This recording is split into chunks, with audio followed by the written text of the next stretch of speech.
श्री ओम नमः सिद्धेभ्य।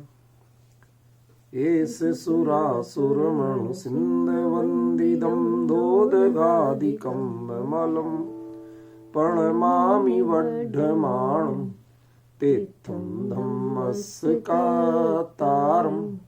शेषे पुण्यतीर्थयरि ससौ असिद्धे विशुद्धसा भावे समणेयणानदंसं चरित तव वीर्यायारि ते सौवे समगं पतेगमेव पतेगं वन्दामि अवट्टन्ते अर्हन्ते मानुषे खेते किच्चारिहन्ताणं सिद्धाणं तैणमो गणहराणम् अजावैवगाणं साहूणं चैव सौवेसिं तेसिं विशुद्धदंसं प्राणपहाणा समं समासेज्य ओवसंपयामि सम्मं जतोणिवाण संपत्ति। प्रवचन सार परमागम चरणानी योग चूलिका महाधिकार गाथा 217 पृष्ठ 417। मरदु जियदुवा जीवो अयदाचारस्णिच्छिदा हिंसा पयदस्णथि बंधो हिंसा में तेण समीदस। देखिए, इस गाथा का पहले हम शब्दार्थ ले लेते हैं ताकि हमें शब्द तो समझ में आए, फिर इसका मर्म बताना शुरू करेंगे, क्योंकि पिछले प्रकरण को ये बहुत क्लियर कर रही है गाथा। जीवो मरदुवा जियदुवा, जीव मरे या जिए, यहाँ क्लियर समझ लेना कि मरना या जीना ये मात्र प्राणातिपात का नाम दे रहे हैं, बाकी जो भाव हिंसा का नाम नहीं दे रहे। समझ रहे हैं ना? उसका जो प्राण बचे या जाए, ठीक है ना, कुछ भी हो, आपके यदि कोई एक भी जीव नहीं भी मरा तो भी, और जीव मर गया तो भी, इसका मतलब मरने और जीने को ये हिंसा नहीं कह रहे। किससे है हिंसा? अयदाचारस्य हिंसा निच्छिदा। अयताचार जीव जो है, जो असावधान क्रिया कर रहा है, उसके हिंसा सुनिश्चित है, होनी ही होनी है।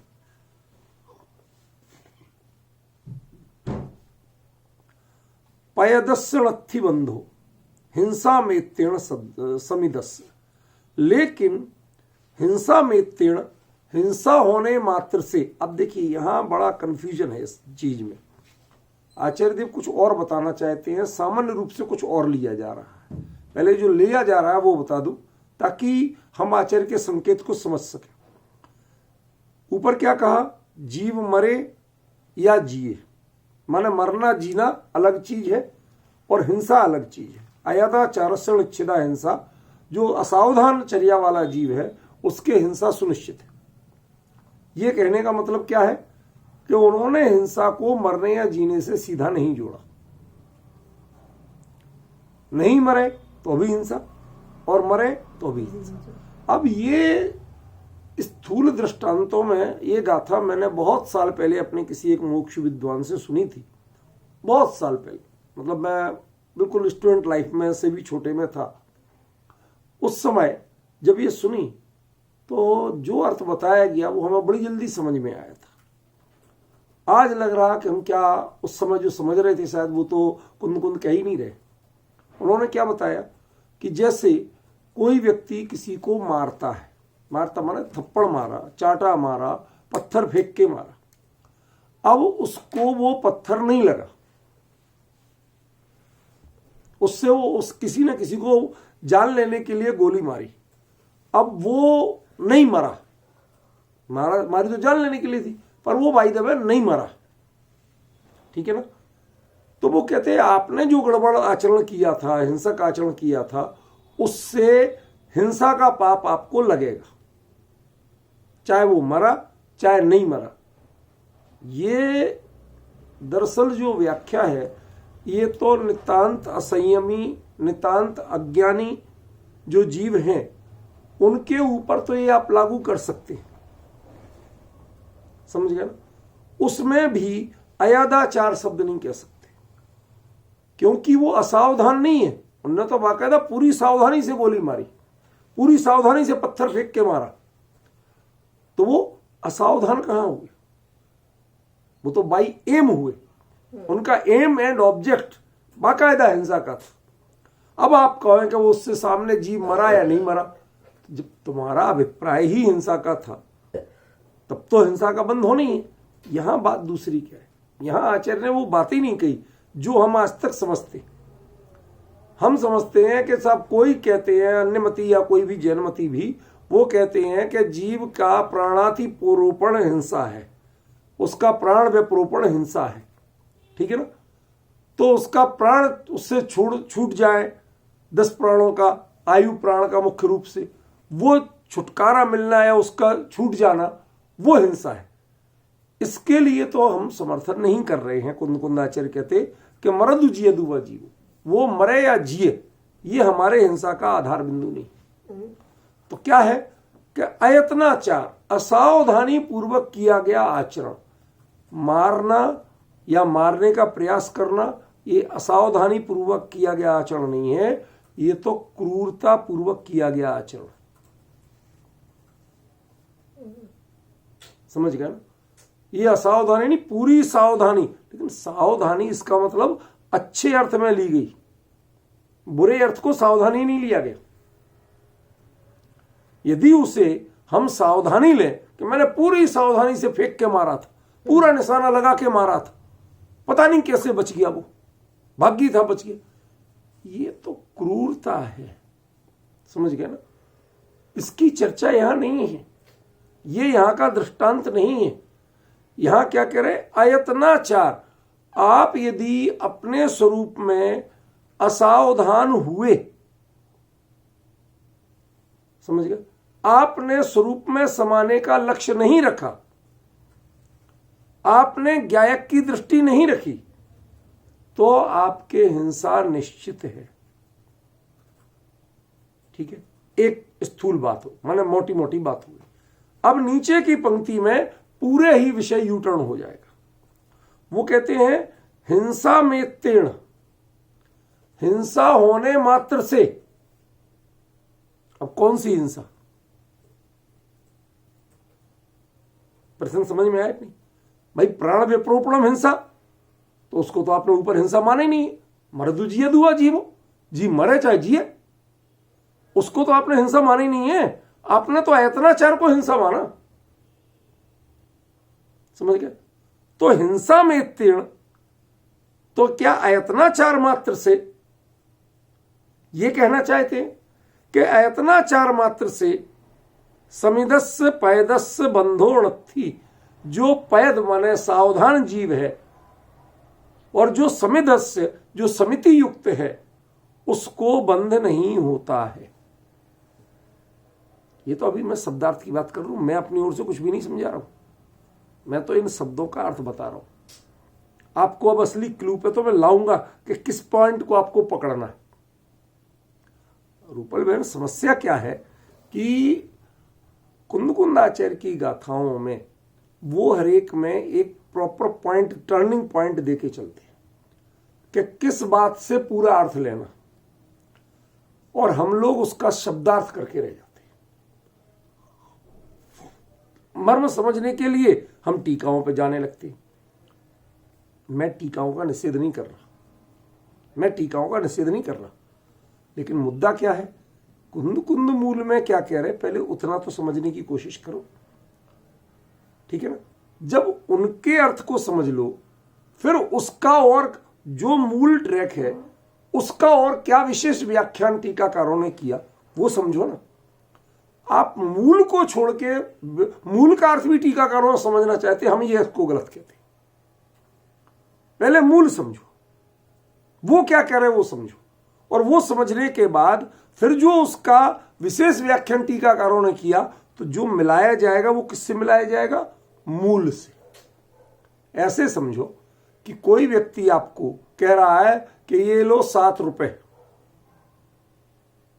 ये लो 7 रुपए, और वो आपको मतलब 70 बोले और 7 पकड़ा है एक एक के, तो गड़बड़ है। या बोले रुपए और कागज पकड़ा है तो गड़बड़ है।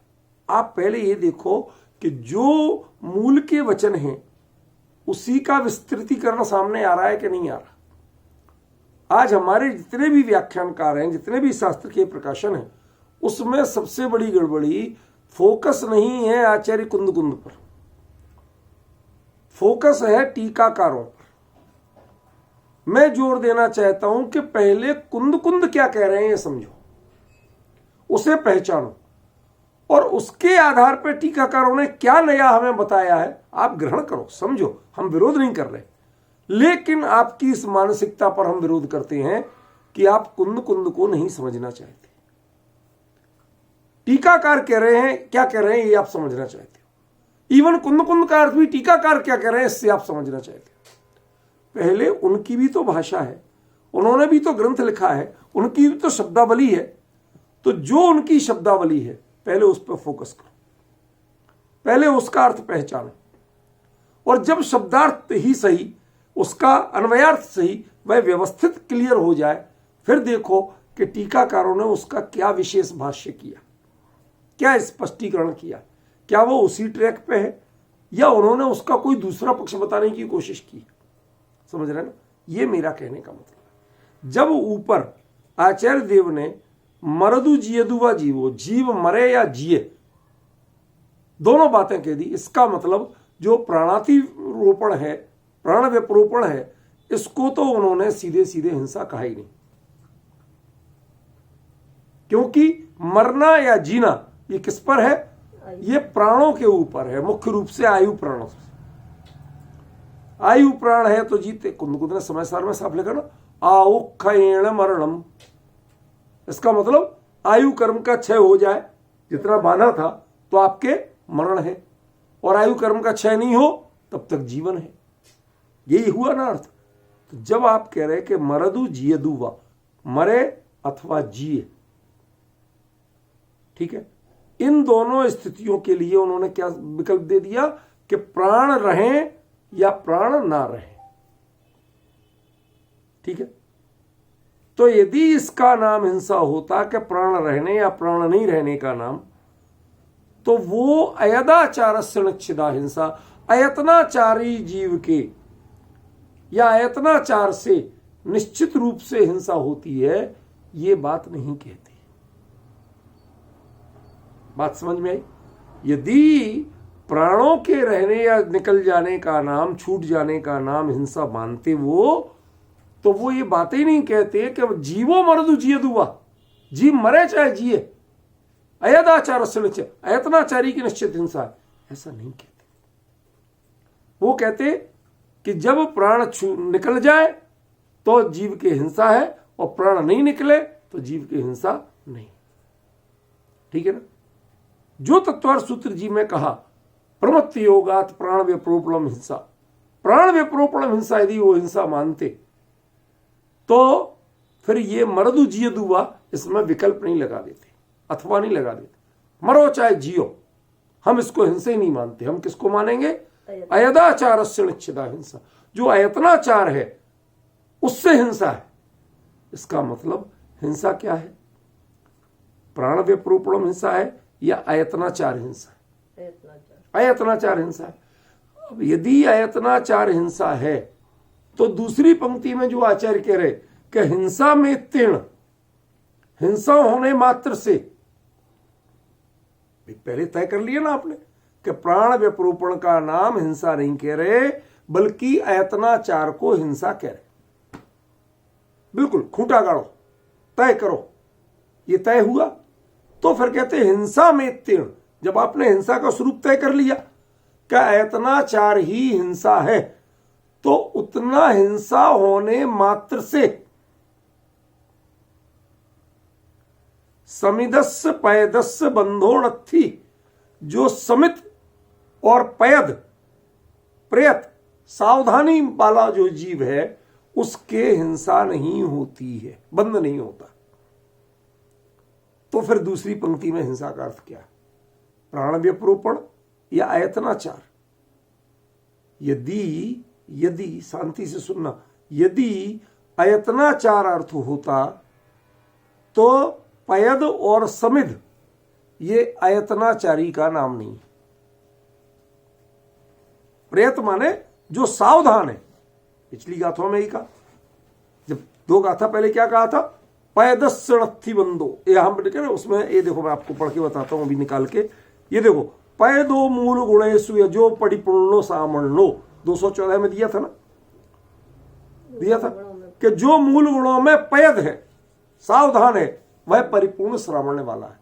माने पयद जीव को वहां पूर्ण श्रावण वाला कहा था, और यहां उस वही नाम ले रहे कि पयद जो मूल गुणों में सावधान जीव है और जो समिति युक्त है, उसके हिंसा होने मात्र से बंध नहीं होता।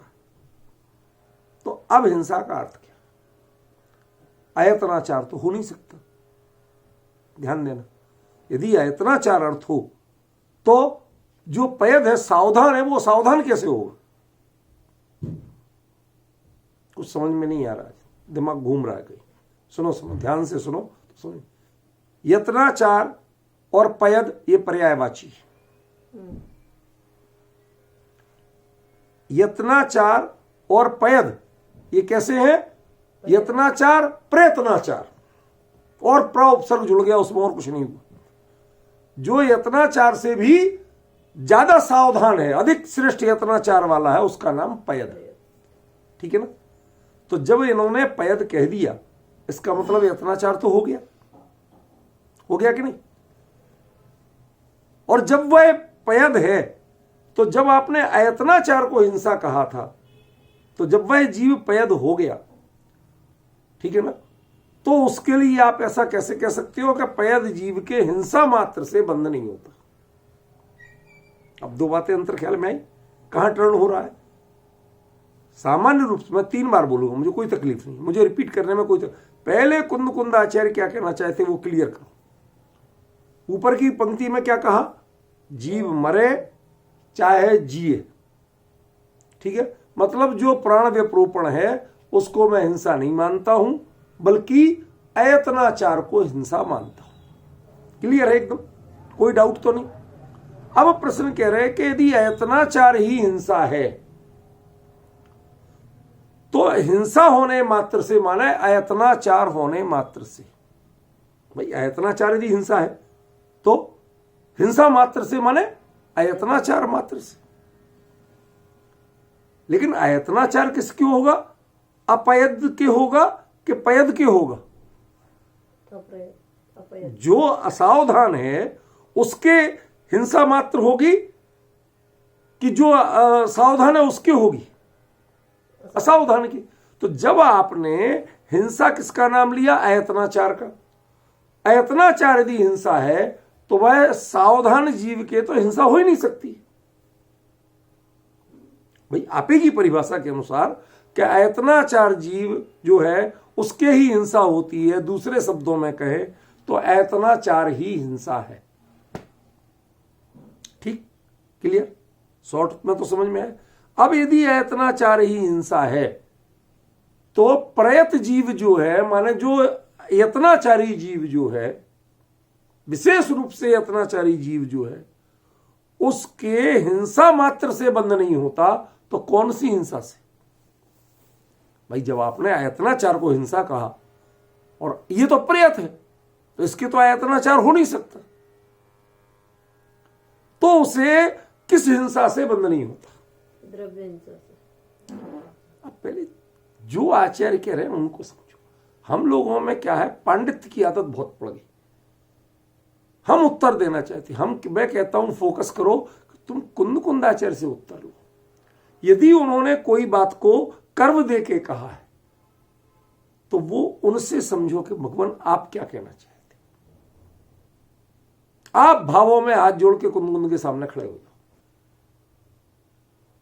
ठीक है ना, और उनसे पूछो भगवान हमें समझ में नहीं है आप क्या कहना चाहते दोबारा। और ऐसे में जब तक आपको क्लू नहीं मिल जाए तब तक वो गाथा शब्दार्थ जान लिया भावपूर्वक। मैं कुछ नहीं करता हूं, मैं यही करता हूं, मैं तो अपनी विधि बता रहा हूं। मैं भावपूर्वक उसी को सामने कुंदकुंद आचार्य को सामने रख के बारंबार उस गाथा को बोलता हूं। वो अपने आप कहीं एक शब्द पे अटक जाता हूं, अपने आप किसी शब्द पे अटक जाता हूं, एक बार में, 2 बार में, 3 बार में, 4 बार में, जो ही अटक गया, अरे आचार्य जैसे बता रहे हो, देखो हमने ये लिखा है ना, तुमने इस पे गौर नहीं किया। समझ गए ना? इसमें सबसे बड़ा क्लू है समिदस, समिति। 28 यह प्रेत जो कहा था वो 2800 मूल गुणों में प्रेत शब्द कहा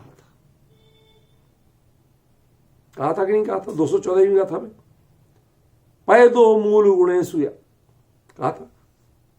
तो वो जो मूल गुणों में प्रेत है उसे परिपूर्ण सामण्यो, वह परिपूर्ण श्रावणने वाला है।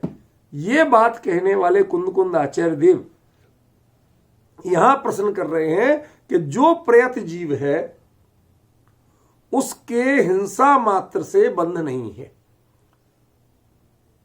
तो प्रेत जीव के हिंसा होगी कैसे, ये तो बताओ। आपने तो ऊपर कहा अयत्नाचार अप्रेत, वह उस जीव के हिंसा होती, यही कहा ना आपने। तो जब वह अप्रेत जीव के हिंसा है और ये प्रेत है तो इसके हिंसा होगी कैसे? और जब हिंसा ही नहीं होगी तो हिंसा के निमित्त से होने वाला जो बंध है वो होता है या नहीं होता है, इस बात की चर्चा का, इस बात के उल्लेख का मतलब क्या?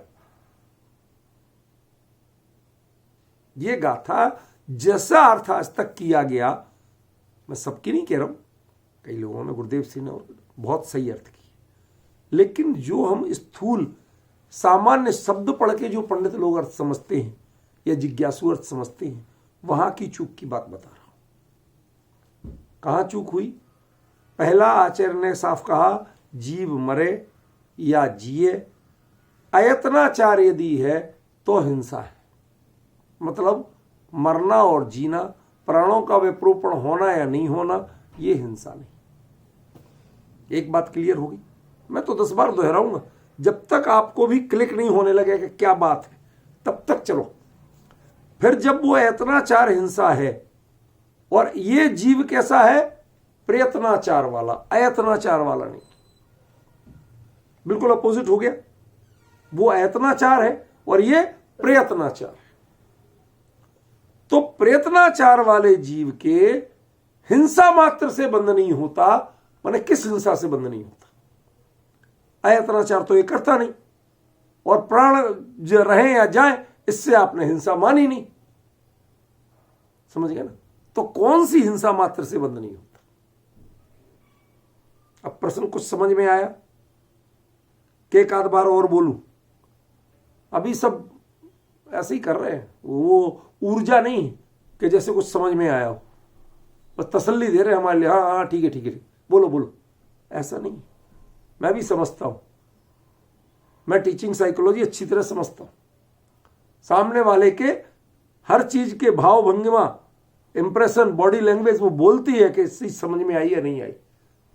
एक तो होता है शिष्टाचार में दिखावे के लिए हाँ कहना, वो हाँ कहा जाता है, कहते हैं आप, और जब पूरी बॉडी लैंग्वेज से अपने आप हाँ निकलती है तब हम समझ जाते हैं कि अब समझ में आए। दोनों में बड़ा अंतर है। मैं साफ देख रहा हूं कि समझ में नहीं आया, हाँ तो कहा जा रहा है, समझ में नहीं आया। आप उस पहले पॉइंट को समझो। पहली पंक्ति में क्या कहा? प्राण व्यप्रोपण हो या नहीं हो, ठीक है। अयत्नाचार यदि है तो आपके हिंसा निश्चित है, यही कहा। मरदु वा जियदु वा जीवो, जीव मरे या जिए, माने प्राण विप्रोपण हो या ना हो, ठीक है ना। माने प्राण विप्रोपण का नाम हिंसा नहीं है, बल्कि अयदाचार से, जो अयत्नाचार है उसका नाम हिंसा है, ठीक है। जब ये बात क्लियर कर ली तो अयत्नाचार हिंसा है, तो प्रयत्नाचार वाले के अयत्नाचार हो सकता है क्या? नहीं। जब आप स्वयं कह रहे हो कि ये प्रयत्नाचारी है और वो अयत्नाचारी है। ठीक है ना, दो में आपने भेद किया। तो जो प्रयत्नाचारी है उसके हिंसा में तीर्ण बंधो नत्थी, हिंसा मात्र से बंध नहीं। अब यहां पर हमारे लिए टोटल कंफ्यूजन जो हो रहा है कि फिर एक तो हिंसा किसे कह रहे और प्रेत किसे कह रहे, और प्रेत जब अष्टम जो 28 मूल गुणों में जो प्रेत है उसे आपने परिपूर्ण सामान्य वाला कहा था, तो यहां उस पर प्रश्न कैसे खड़ा कर रहे। ठीक है ना, तो आप देखिए वहां थे 28 के 28 मूल गुण और यहां 28 मूल गुणों में से 5 लिए, 23 छोड़ दिए, तो 5 क्या समिदस, 23 छोड़ दिए, सिर्फ 5 लिए। समिति में सावधान, समिति कहां होती है? समिति होती है दैहिक क्रिया में, वाचिक क्रिया में, इवन मानसिक क्रिया में भी समिति नहीं होती। कोई समिति विचारों के लिए नहीं बनी। आप नाम लो, शांति से समझो। ईरिया समिति, चलते समय जीवों को देख के चलना। ठीक है ना।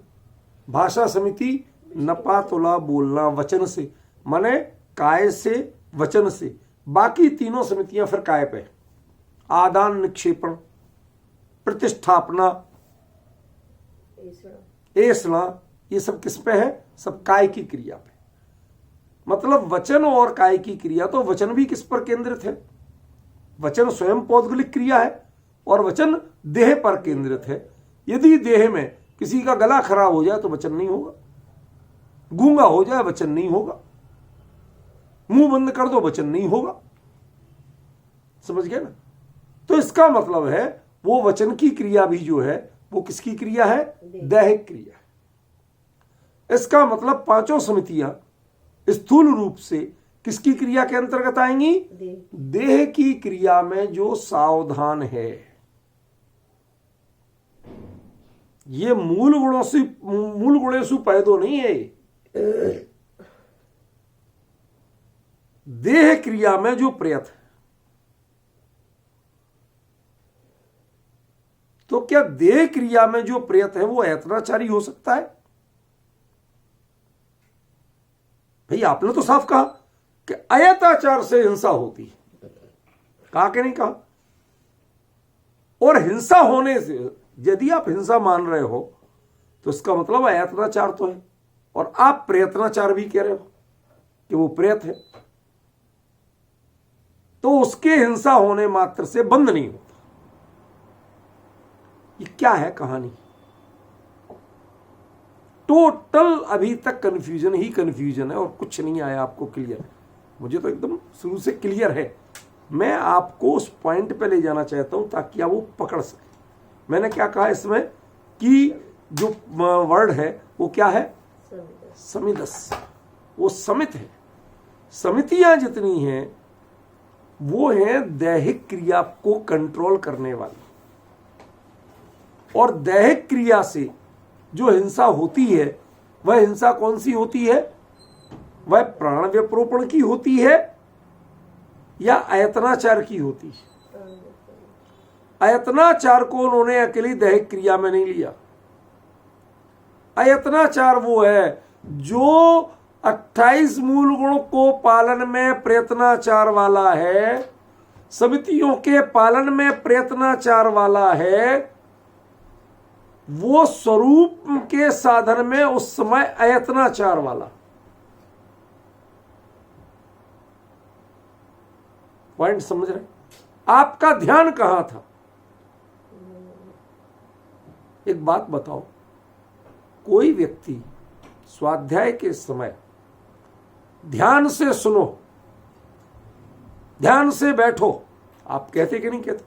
वो ध्यान माने आत्म ध्यान की बात नहीं करो, स्थूल means you should use concentration. आप एकाग्रता को बनाओ, यही कहते ना। अब वो जिसने कुछ भी नहीं सुना उसके एकाग्रता थी या नहीं थी? 1 घंटे के स्वाध्याय में जिसे एक अक्षर भी नहीं पता क्या बोला आपने, और सो नहीं रहा था, बाकायदा जागा हुआ था, बिल्कुल जागा हुआ था, अब उसकी एकाग्रता थी या नहीं थी? अन्य श्रोताओं जिन्होंने आपके पूरा व्याख्यान सुना दे उनसे ज्यादा थी, है? हाँ? उनसे ज्यादा थी, लेकिन उसका विषय भिन्न था। क्यों? यदि वो विशुद्ध प्रमादी होता तो वो तो सो जाता, सोया था नहीं, उठ के भाग जाता, उठ के भागा था नहीं, बाकायदा हाथ जोड़े बैठा था। अब बात समझ में आ रही कि नहीं आ रही? उसका उपयोग बाकायदा एकाग्र था, लेकिन किसमें? अन्य किसी विषय में। अब ये बताओ कि वह एकाग्रता से सभा में था, स्वाध्याय सभा में, या नहीं था? इतना उत्तर दो। वह एकाग्र था स्वाध्याय में या नहीं था? स्वाध्याय में नहीं था। अब स्वाध्याय सभा में सदेह एकाग्र चित्त होके स्वाध्याय सभा में उपस्थित था, लेकिन उसकी एकाग्रता स्वाध्याय में नहीं थी, अन्य किसी विषय में थी। जब यदि स्वाध्याय में होती तो उसको आप चिंतन कहते कि भाई चिंतन से सुन रहा हो, और यदि वो स्वाध्याय उसकी रुचि का विषय है, सावधानी से आया है, जिम्मेवारी से आया है, विनय से बैठा है, फिर भी उसके दिमाग में कोई चिंता सवार हो गई जो उसके पूरे उपयोग को खा गई, उसने देह से हाथ जोड़ने के अलावा कोई क्रिया नहीं की, कोई प्रतिकूल आचरण नहीं किया, बिल्कुल आंख खुली रही, हाथ जोड़े रहा। यह भी हो सकता है कि सामने टकटकी बांध के देख रहा हो, क्योंकि वो टकटकी तो इंद्रिय की क्रिया है ना, उपयोग की क्रिया कहां है? और उस स्थिति में उपयोग एकदम उसका किसी अन्य चिंता में था, और इतना फोकस था कि सामने हाथ जोड़ के बैठ के टकटकी बांध के देखते हुए भी उसे एक शब्द पता नहीं कि क्या बोला। ठीक है, अब बताइए कि वह जीव, वह भक्त, वह श्रोता एकाग्र था या नहीं? कि श्रोता तो एकाग्र था, लेकिन जहां बैठा था उस विषय में एकाग्र नहीं था। वो तो वहां भी वहीं तो एकाग्र था, उस माने देह तो वहीं थी ना, स्वाध्याय सभा में।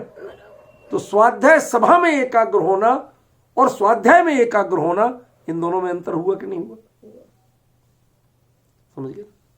ये इसका क्लू है, ये इसका मर्म है कि जिसने स्वरूप की तुलना में देहिक जो क्रिया थी, आचरण था, उसमें जो पूरी तरह से कंसंट्रेट हुआ, पूरी तरह से सावधान हुआ, लेकिन उस सावधानी में उसने अपने अंतरंग के जो मूल उद्देश्य था उसको भूल गया, चूक गया, या थोड़ी देर के लिए असावधान हो गया। इसका एक बहुत सुंदर दृष्टांत, पता नहीं क्यों वो श्वेतांबर मुनि जो थे, जयवल्लभ सूरी, उनके वज्जालग्गम को मैंने पढ़ा, उसमें सब तरह की चीजें, कोई ऐसा नहीं धर्म ग्रंथ नहीं है वो, लेकिन जो भी उन्होंने कहा वो ऐसी चुनिंदा चीजें दी कि एक बार आपको वो उद्वेलित करती हैं, आकर्षित करती हैं, आपके दिमाग को खींचती हैं। एक उन्होंने दृष्टांत दिया गजब का। एक गरीब की बहू अपने पियर में भले ही मां के यहां बाप के पास संपन्न थी, लेकिन अब जहां ब्याह दी गई वहीं है। तो वो कहता घोर घरणी गरीब की बहू। वो क्या है? तेज बारिश की स्थिति में छाजन टपक रहा, झोपड़ी कच्ची, उसमें बैठी, और वो बहुत परेशान हो रही कि बच्चा कहीं भीग ना जाए, इसे निमोनिया ना हो जाए, जुकाम ना हो जाए। छोटा दुधमुआ बच्चा, बचने का कोई साधन और है नहीं। तो उसने, कोई छतरी नहीं, तो उसने क्या किया, अपने आंचल में बच्चे को लेके अपने चेहरे से ही ढक लिया, ताकि जितनी बूंदें पड़े, जो कुछ हो, वो मेरे ऊपर हो जाए, बच्चे पे नहीं आए। एक बात सही होगी। अब देखो, वो कवि कहता है कि अंशुहिम ओलिक जंती, उस अपनी दुर्दशा पर उसे रोना आया। तो वो सारे पानी की बूंदों, बारिश की बूंदों से तो बच्चे को बचा लेती है, लेकिन अपने आंसुओं की बूंदों से भिगो देती है। अब बताओ, बच्चा भीगा कि नहीं? बच्चा बारिश से भीगा कि नहीं? देखो, मैं शब्दों को बदल रहा हूं। बच्चा भीगा कि नहीं? क्या भीगा? बच्चा बारिश से भीगा कि नहीं? तो आप कहेंगे नहीं भीगा। मैं कहता हूं बारिश से भीगा। क्यों? ना वो बारिश पड़ती, ना वो रोती। पॉइंट समझ रहे? वो रोई क्यों? बारिश के कारण। तो वो बारिश में उस पर इतना फोकस कर लिया, सारा कुछ पूरा अपना शरीर लगा दिया उससे, बारिश से बचाने के लिए, लेकिन जो रोना हुआ वो भी बारिश के कारण ही हुआ। तो अब आप एक अपेक्षा से कहें तो बारिश से बिल्कुल नहीं भीगा बच्चा, और दूसरी अपेक्षा से कहें, भावों की अपेक्षा से, कि बारिश के कारण ही भीगा। क्यों? ना बारिश होती, ना वो रोती। तो वो कवि कितने सफाई से उस बात को कह रहा है कि अंशुहिम ओलित जंती, आंसुओं से तो भिगो रही है और बारिश से बचा रही है। कवि कहता है, बड़े खेद है कि बच्चा तो बेचारा तब भी भीग रहा है। आप एक दृश्य आपके आंखों के सामने आ जाए, ऐसा है कि नहीं? उन कवि की यही खूबी, वो बात कुछ भी कहें लेकिन उसमें एक जान डाल देते हैं, जैसे ऐसी चीजें, और बिल्कुल आपके आंखों के साथ आपको लगेगा कि हाँ ऐसा तो हो ही सकता। वो दृश्य देते। यहां क्या कह रहे हैं? आपको एक और प्रयत्न कह दिया, प्रयत्नाचार। लेकिन प्रयत्नाचार काहे में है? अहिंसा महाव्रत के लिए बाहर में प्रयत्न नहीं करना जरूरी नहीं। सत्य महाव्रत, अचौर्य महाव्रत, ब्रह्मचर्य महाव्रत, इनके लिए बाहर में प्रयत्न करना जरूरी नहीं। 7 गुणों के लिए बाहर में प्रयत्न करना जरूरी नहीं है, अनिवार्य। समझ गए ना? 5 इंद्रिय जय, इसके लिए बाहर में प्रयत्न करना क्या जरूरी? स्पर्श इंद्रिय जय, उसके लिए उपयोग बाहर में रखना जरूरी है? स्पर्शन पे ध्यान देना जरूरी है? अरे जय तो तभी है कि जब स्पर्शन पे ध्यान ही नहीं जाए, होता रहे जो कुछ होता रहे। समझ गए ना? बाकी सब में दैहिक क्रिया पर उपयोग देना जरूरी नहीं। पर पदार्थ पर जीव भी हो, उस पर उपयोग देना जरूरी नहीं। लेकिन एक समिति ऐसी है जिसमें बाहर पर उपयोग देना जरूरी है। तो देखो कितना करेक्ट संकेत दिया आचार्य देव ने कि वह प्रयत तो है, लेकिन प्रयत काय में है? समिति में। तो समिति में प्रयत है, मतलब उस समय आपको एक्स्ट्रा अटेंशन रखना पड़ता है, सावधानी रखनी पड़ती है, बहुत सावधान है अपनी क्रिया में। लेकिन आचार्य देव उसी क्रिया को देख के खेद जताते हैं कि अरे ये उस चीज में ही असावधान है जिस चीज को तू बचाना चाहता था। यह प्रयत्नाचार जिसके लिए किया था उसमें अयत्नाचार है, और देह क्रिया में प्रयत्नाचार है। पॉइंट समझे? कई बार विचार करिए। समय सारजी ग्रंथ, गुरुदेव कहते थे यह तो अशरीरी होवानु शास्त्र छे। इतना अद्भुत ग्रंथ मिले, उसे आपने कीमती से कीमती कपड़े से मढ़वाया, रत्नों से लिखवाया, असली रत्नों से, वो नकली नहीं। सोने की मंजूषा बनवाई, पेटी बनवाई, उसमें रखवाया, पधरवाया है, और अंजुली में भर के रत्न चढ़ाए। कितनी विनय की, एक अक्षर नहीं पढ़ा लिखे, बिल्कुल नहीं की। अब आप समझ रहे पूरी बात? अब आपको एकदम से जो ये टर्निंग पॉइंट दिखाना चाहता था मैं। टर्निंग पॉइंट क्या है कुंदकुंदाचार्य का? क्या जब शुरू में हम बता रहे तो कितना अच्छा लग रहा था। अरे सोनगढ़ शिविर में हमने कई बार देखा, और जगह जो गुरुदेव की उपस्थिति में उस समय होता था, रत्नों से बधावना, क्यों फला चीज से ऐसे करना, ऐसे करते थे कि नहीं करते थे? समय सार जी रत्नों से मड़े समय सार जी विराजमान करेंगे, सोने की मंजूषा में विराजमान करेंगे। क्यों? उसके बेचारे की चर्चा, जिसके 10-5 लाख रुपए खर्च हो जाते थे, उसकी चर्चा आती थी एक बार। लेकिन जिन्होंने समय सार को अपने वचनों में, अपने चिंतन में विराजमान किया, गुरुदेव उनकी बखान करते थे, उनका स्मरण करते थे बारंबार। अब आप डिफरेंस समझ रहे कि गुरुदेव की सभा में सम्मान किसका था, ये बताओ। अरे खड़े होके सम्मान तो एक बार उसको भी मिलता था जो 10-5 लाख रुपए खर्च करके समय सार को रत्नों से मड़वाए, सोने की मंजूषा में रखे, समझ गए ना, उसको भी मिलता था। मैं झूठ नहीं कह रहा हूं, मिलता था, मिलना चाहिए। लेकिन ये रत्नों से वधावना, ये दरअसल विनय नहीं है। क्या करें, लाला के पास जो था वो लगा दिया। किसके पास समझ थी और किसके पास धन था। जिसके पास धन था उसने धन लगा दिया, जिसके पास समझ थी उसने समझ लगा दी। अब प्रश्न ये है कि जिसने रत्नों से मड़वा के सोने की मंजूषा में समय सार जैसे ग्रंथ को पधरवाया, विराजमान करवाया, वो सौभाग्यशाली है कि नहीं?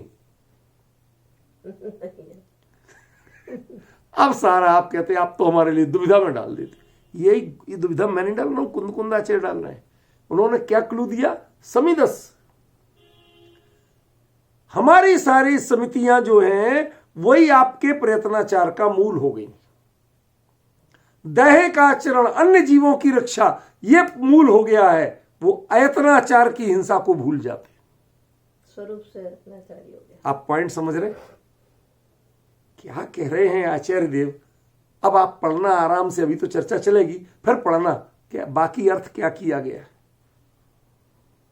इसलिए मैं जोर देता हूं, पहले कुंद कुंद पे फोकस करना सीखो। 100% फोकस कुंद कुंद पे करो। पहले कुछ नहीं करो, मैं बताऊं आपको, आजकल कई ऐसे बिंदु चित्र आते हैं जो डॉट डॉट से बने हुए होते हैं, लेकिन उसमें डॉट पूरे में बने होते हैं, पूरे पेज पे। कहते हैं इसमें आप उपयोग एकाग्र करो, आप क्या देखना चाहते हो। थोड़ी देर में वो बिंदु उसी आकार में दिखने लगते हैं, बाकी चीजें ब्लर होने लगती। बिंदु तो पूरे पेज पे है, बराबर दूरी पे बराबर डॉट्स बने हुए, कोई आकार उसमें नहीं बना हुआ है। ये उपयोग की विशेषता बता रहा हूं। वो एक ही कलर से, एक ही डार्कनेस से बराबर बिंदु बने हुए, ठीक है। अब उसमें आपको कहते हैं कि आप इसमें अनंत भगवान देखो, उपयोग एकाग्र करो, टकटकी बांध के देखो। थोड़ी देर में बाकी बिंदु ब्लर हो जाते हैं, धुंधले हो जाते हैं, गायब होने लगते हैं, और मात्र अनंत भगवान का आकार आपको दिखने लगता है। ये उस कागज में प्रिंट है या आपकी दृष्टि ने बनाया है? ये जो आकार है ये आपकी दृष्टि, आपके ज्ञान, आपके उपयोग से निर्मित है। अनंत प्रतिमा जो दिख रही है या उस कागज के बिंदुओं से निर्मित है? उपयोग की एकाग्रता से। दिख तो रही है उसी कलर के जैसे बिंदु है, बुरा मत मानना, दिख तो रही है उसी कलर की, लेकिन वो बनी किससे है? वो बिंदु तो पूरे में थे, समझिए। बाकी धुंधले होना और ये उभर के आना, ये किसने किया? ये आपके उपयोग ने किया, समझ रहे हैं? तो आपने अपना ये फोकस ये किस पे किया? उस फोकस ने आपके व्यक्तित्व को उभारा है।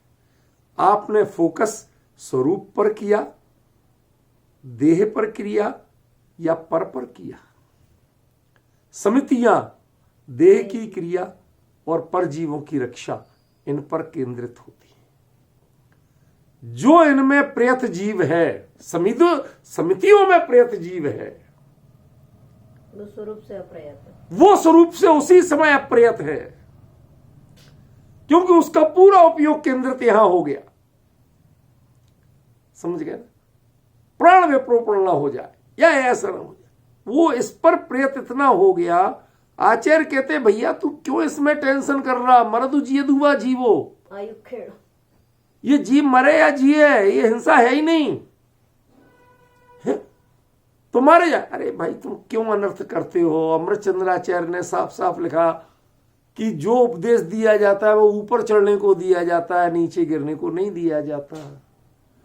उसका दुरुपयोग मत करो, शास्त्र को शस्त्र मत बनाओ। शास्त्र शास्त्र कब है, जब तक लड़ने के काम नहीं आता है, सीखने के काम आता है तब तक शास्त्र है, और जब एक दूसरे की कटाई करने के काम आता है तो शस्त्र है। एक डंडी हट जाती है और कुछ नहीं होता। समझ गया ना। आज पंडित, जब पंडितों के हाथ में ग्रंथ आ जाता है तो शास्त्र से शस्त्र बन जाता है। कब कि जब वो एक दूसरे को नीचा दिखाने के लिए पंक्तियों को उद्धरण दे। अरे आचार्यों ने भिन्न भिन्न विवक्षाओं से बात कही, लेकिन ये प्रवचन सार तो विवक्षाओं का ग्रंथ ही नहीं, ये तो सपाट बात करता है, कोई नए से बात नहीं करता, सीधी सीधी बात करे। समिदस्य पयदस्य, जो समिति युक्त प्रयत है, समितियों में यत्नाचार जिसका पूरा है, ख्याल में, लेकिन समितियों पर फोकस ज्यादा हुआ तो इधर उपयोग तो उपयोग है। जब वह जितना अधिक यहां पर कंसंट्रेट होगा उतना वहां से हटेगा कि नहीं हटेगा। जैसे किसी का बच्चे की बीमारी पर उपयोग कंसंट्रेट हुआ तो वो स्वाध्याय भूल गया, हाथ जोड़ के तो बैठा था, जागता तो बैठा था, दूसरों से ज्यादा विनय दिखा रहा था, लेकिन एक शब्द पता नहीं चला, एक शब्द चित्त पे नहीं चढ़ा। डिफरेंस ख्याल में है ना। तो ऐसे ही ये प्रयत्न तो है, लेकिन इतना प्रयत्न हो गया कि स्वरूप में अयत होने लगा। और आचार्य ने क्या कहा, अयदाचारस्य निच्छिदा हिंसा। यदि स्वरूप से अयतनाचार है तो हिंसा है, तो तुम्हें हिंसा से भगवान भी नहीं बचा सकते। अब कहते हैं कि तुम्हें जो हिंसा का जो कर्मबंध भी तो होता है ना, वो होगा कि नहीं। तो आचार्य कहते हैं देखो कर्मबंध तो होता है, इस प्रयत्नाचार जो समितियों से जो बचाओगे तो आपको बंध नहीं होगा, और समिति में भी लापरवाही करोगे तो बंध होगा। जो हिंसा का द्रव्य बंध है वो भिन्न चीज है, और भाव बंध है वो भिन्न चीज है। यहां पर जिस बंध का निषेध किया वो द्रव्य बंध की बात है, समझ रहे ना, भाव बंध की बात नहीं। तुम्हें हिंसा मात्र से बंध नहीं होगा, कब, कि जब तुम प्रयत होगे। किसमें, समिति में। ठीक है ना। एक व्यक्ति हाथ जोड़ के बैठा है, बिल्कुल वीडियोग्राफी फोटो, सबसे ज्यादा सावधान है, ऐसा विभोर हो रहा है सुन के, देखने में लग रहा है कि भैया सबसे गजब का श्रोता तो यही है, सबसे बढ़िया बेस्ट श्रोता का अवार्ड इसको मिलना चाहिए। लेकिन जब पूछने चले कि आज के आपने इतने मनोयोग से सुना, हमने सबकी वीडियो देखी, इतनी सावधानी से कोई नहीं सुन रहा था, इतनी विनय से कोई नहीं सुन रहा था, आपके हाथ भी नहीं छूटे, अंजलि बंधी रही, विनय से ऐसे देखते रहे टकटकी बांध के, आपको हम सर्वश्रेष्ठ श्रोता का अवार्ड देना चाहते हैं। अवार्ड तो राजी है, कृपा करके आप खड़े होकर बताएं कि आज के प्रवचन में गुरुदेव के आपने क्या जाना, इस बारे में 2 मिनट में बताइए। अब वो बताने में समर्थ नहीं था। पास का एक बच्चा था, सर मैं बताऊं, उसने फटाफट 2 लाइनें बता दी। अब बताइए सर्वश्रेष्ठ श्रोता का अवार्ड किसको मिले। पॉइंट समझ रहे ना। एक होती है देहाधारित क्रिया, बाह्य पदार्थों पर आधारित क्रिया, ठीक है, और एक होती है अंतरंग उपयोग पर आधारित क्रिया। ख्याल में ना। ये जो समिदस्य शब्द आचार्य देव ने दिया, मैंने इसीलिए कहा था ये की वर्ड है, इसको जिसने छोड़ दिया वो इस गाथा का अर्थ नहीं कर सकता, बिल्कुल अर्थ नहीं होगा। क्यों, पहली और दूसरी पंक्ति एक दूसरे के विरोध में खड़ी है। पहली पंक्ति में कह रहे अयतनाचार से निश्चित हिंसा है, और दूसरी पंक्ति में कह रहे प्रयत्नाचारी जो जीव है उसको हिंसा मात्र से बंध नहीं हुआ। अरे जब हिंसा हो गई नहीं तो बंध की बात कहां से आई। या तो मानो कि प्रयत्नाचारी की भी हिंसा होती, तो फिर ये क्यों कहा कि अयतनाचार से ही हिंसा होती। ये अब आपको समझ में आया? एक गाथा में आचार्य देव ने पूरा सस्पेंस खड़ा कर दिया, सस्पेंस नहीं विरोध खड़ा कर दिया, अपनी बात खुद ही काटते दिख रहे। लेकिन उन्होंने कुंद कुंद कुंद कुंद है, उनको आप कहीं उलझा नहीं सकते, वो उलझते ही नहीं है। क्यों?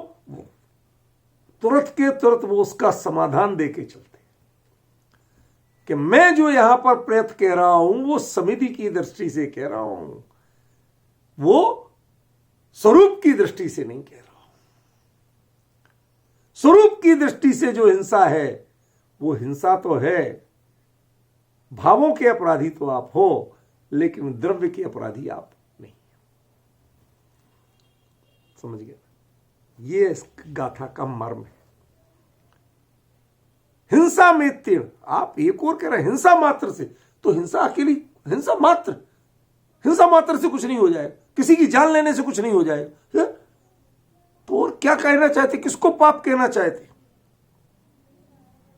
बताइए, किसको पाप कहना चाहते?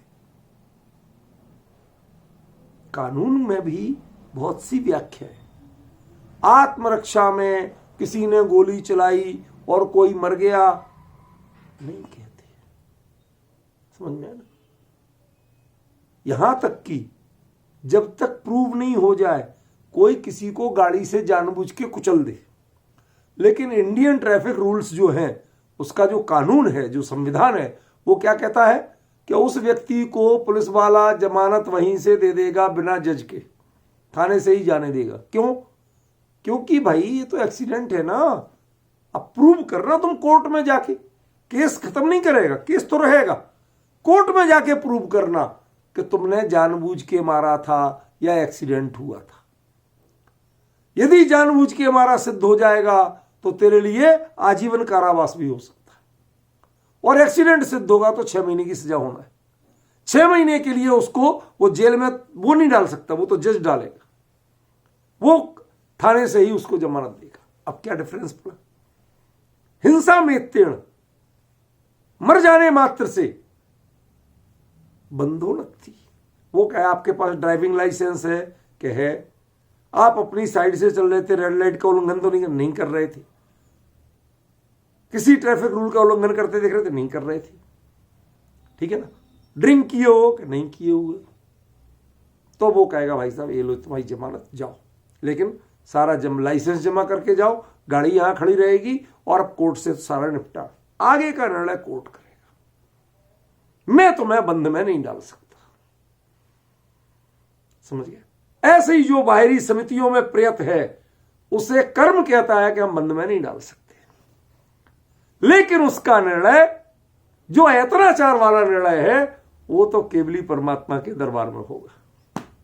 और वहां कहते हैं कि अयदाचारस्य निश्चिदा हिंसा, जिसने अयतनाचार किया उसके तो हिंसा केवली के दरबार में तो घोषित अपराध है। लेकिन ये अयतनाचार था, ये कौन जाने। वापस हम समोसरण में पहुंच गए, वापस हम समोसरण में पहुंच गए चौथे काल में, सिमंदर परमात्मा के दरबार में ले गए कुंद कुंद हमें, वो बताएंगे अयतनाचार किसका था। हम अयतनाचार किस में लेते हैं? समितियों में लेते हैं, दैहिक क्रिया में लेते हैं। कुंद कुंद कहते हैं कि जैन दर्शन, भगवान के दर्शन में, जिनेन्द्र देव के दर्शन में अयतनाचार स्वरूप से होता है, देह की क्रिया से नहीं। क्योंकि जो देह की क्रिया में प्रयत है उसके बंद भले ही नहीं हो, लेकिन केवली के दरबार में वह अहिंसक नहीं है, उसके हिंसा हुई। ये डिफरेंस कौन बताए? अभी तो हमें ऊपर नीचे की पंक्ति में विरोध ही समझ में नहीं आता। किस तरह से मैंने शुरू में 10 मिनट तक 10 बार आपको रिपीट किया, लेकिन चेहरे पे वो आपको बोल नहीं रहे थे, हाँ ऐसे ही कर रहे थे कि आपके हल वजह से मैं गला पकड़ के हिला रहा हूं, ऐसे कर रहे थे। आपका अंदर से उत्साह नहीं आ रहा था। समझ रहे ना? सच कह रहा हूं कि गलत? ये डिफरेंस है। श्रोता विनय से हां करे उसको हम हां नहीं मानते, जब अंदर से हुंकार आए उसको हां मानते। समझ में ना? अब जो आपको विषय क्लियर हुआ, पहले तो विरोध ही क्लियर नहीं हो रहा था। अयत्नाचार को हिंसा कह रहे हैं और प्रयत्नाचार में हिंसा मात्र से अरे हिंसा हुई कहां जो बंद होगा? आप डिफरेंस समझ रहे हो? कहती नहीं, हिंसा तो है लेकिन तुझे हिंसा वाला बंद नहीं। डिफरेंस समझिए, क्या अंतर पड़ा? वो हिंसा कौन सी है कि वह स्वरूप से अयत्नाचार वाली हिंसा है। स्वरूप से उपयोग खिसका नहीं और हिंसा का दोष लगा नहीं, लगेगा, ध्यान रखना आप। और यदि उपयोग पूरी तरह स्वरूप में है तो उसके लिए 3 काल में कोई दोष दे सकता नहीं। जैन दर्शन मात्र स्वरूप में लीन व्यक्ति को ही निर्दोष कहता है, बाहरी क्रिया को सावधानी से करने वाले को वह निर्दोष कहता नहीं है।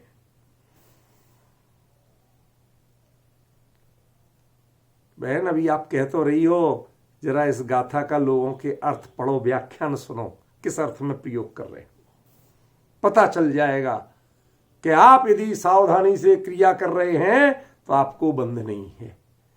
हिंसा में तेन क्या कह रहे हैं? किस हिंसा से? जब आचार्य जीवों के प्राण विप्रोपण होने या नहीं होने को हिंसा मान ही नहीं रहे तो किस हिंसा से बंध नहीं है?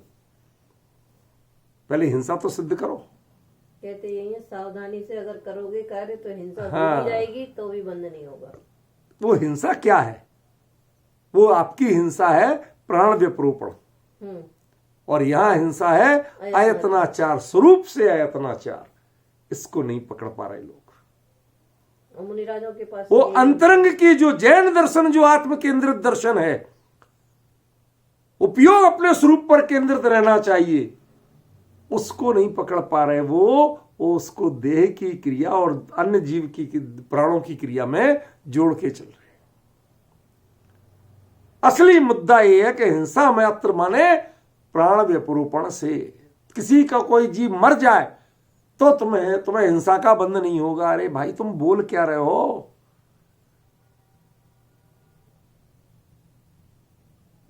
कुंद ने पहली पंक्ति में कह दिया, मर्दु जी अदुआ जीवो, जीव मरे चाहे जिए, अयत्नाचार हिंसा है। समझ गया ना? तो तुम्हें जब प्राण विप्रोपण को हिंसा उन्होंने मान ही नहीं रहे तो तुम उसका अर्थ कर कैसे रहे हो? आप जितने चाहे लोगों से सुन लीजिए इस गाथा का अर्थ। गुरुदेव श्री का मैंने सुना, उन्होंने इस बारे में साफ साफ कहा, कोई पण जीव के प्राण जाए ना जाए, समझ में आया? स्वरूप से जो असावधान छे तेने हिंसा थाय छे, पण जी समिति में सावधान छे तेने हिंसानो बंध थतो नथी। ये वाक्य समझ में आया? ये चीज समझना पड़ेगी। वो इतने संस्कृत के पंडित नहीं थे, प्राकृत के पंडित नहीं थे, न्याय शास्त्र के बड़े पंडित नहीं थे, पर क्या गजब की पकड़ थी। एकदम बिल्कुल सटीक उस बात को कहते थे, कभी स्खलन नहीं हुआ, कहीं चूक नहीं हुई। समझ में ना? बिल्कुल सटीक बात बताते थे। ये हमें समझना पड़ेगा। ख्याल में है ना?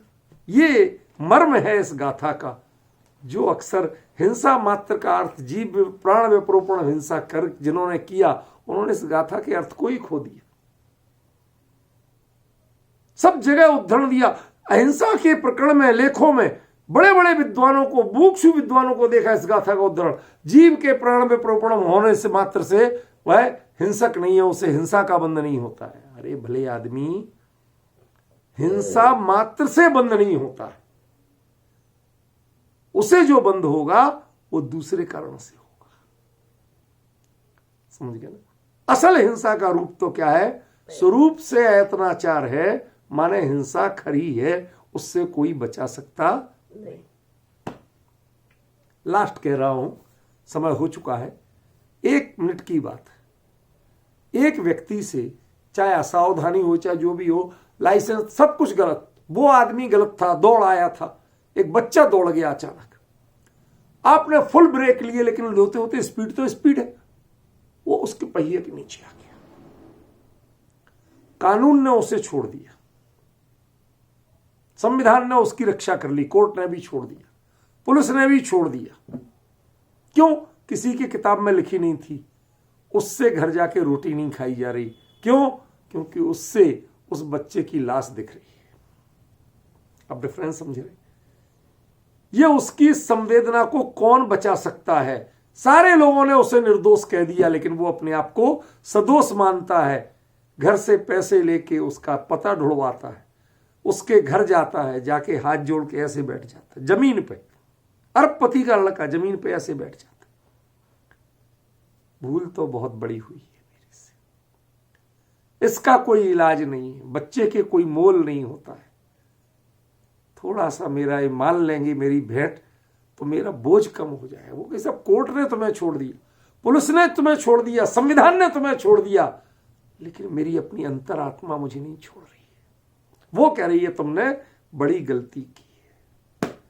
समझिए, ये है पक्ष, इसको समझना होगा। विशेष चर्चा।